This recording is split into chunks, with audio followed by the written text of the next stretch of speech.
ప్రభునందు ప్రియులైన మీకందరికీ యేసుక్రీస్తు ప్రభువారి నామములో శుభవందనాలు తెలియజేస్తూ ఉన్నాం.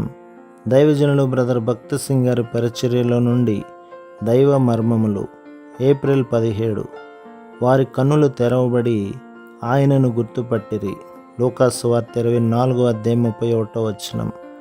లూకాసు సువార్త 24వ అధ్యాయం 15 నుండి 30లలో ప్రభువు పునరుత్థానము తర్వాత ఎమ్మాయి మార్గంలో నడుచుచుండిన ఇద్దరు శిష్యులను గూర్చి చదువుచున్నాము. వారెంతో దీర్ఘముగా సంభాషించుచు యెరూషలేములో సంభవించిన విషయాలను గూర్చి గుడ్డిగా ఆలోచించుచుండిరి. యేసు ప్రభు వారిని సమీపించి వారితో నడుచుచు తన్ను గూర్చి అంతయు వివరించుచు తన శ్రమలను గూర్చియు మహిమను గూర్చియు తనెందుకు తప్పక మరణించి తిరిగి లేచి మహిమలో ప్రవేశించవలెనో వారికి తెలుపుచుండెను.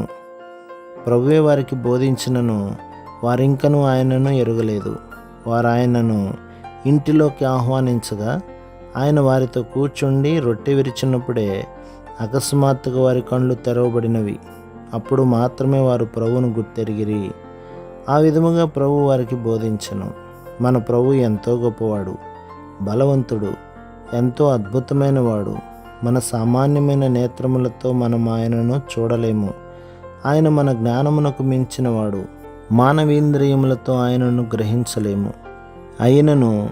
ఆయనను ఎరుగగలము. మన బంధుమిత్రాదుల కంటే ఎంతో వాస్తవమైనవాడు.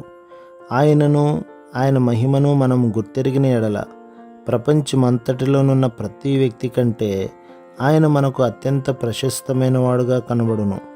సామర్థ్యము గల బోధకుల యొద్ద వాక్యము నేర్చుకునవచ్చును. గొప్ప గ్రంథకర్తల పుస్తకములు అనేకములు చదవవచ్చును. ప్రభువుతో నడిచినప్పుడు గొప్ప అనుభవములను మనం పొందవచ్చును. అయినప్పటికీ ఆయనను ఏ విధముగా ఎరగవలెనో ఆ విధముగా మనం ఇంకనూ ఎరగలేదు. ఆయనను ఎరుగుదమని మనం అనుకొనవచ్చును, కానీ అది అంతయు వట్టిదే. ప్రభు మిమ్మను, మీ కుటుంబమును, మీ సంఘమును దీవించి ఆశీర్వదించునుగాక. ఆమేన్.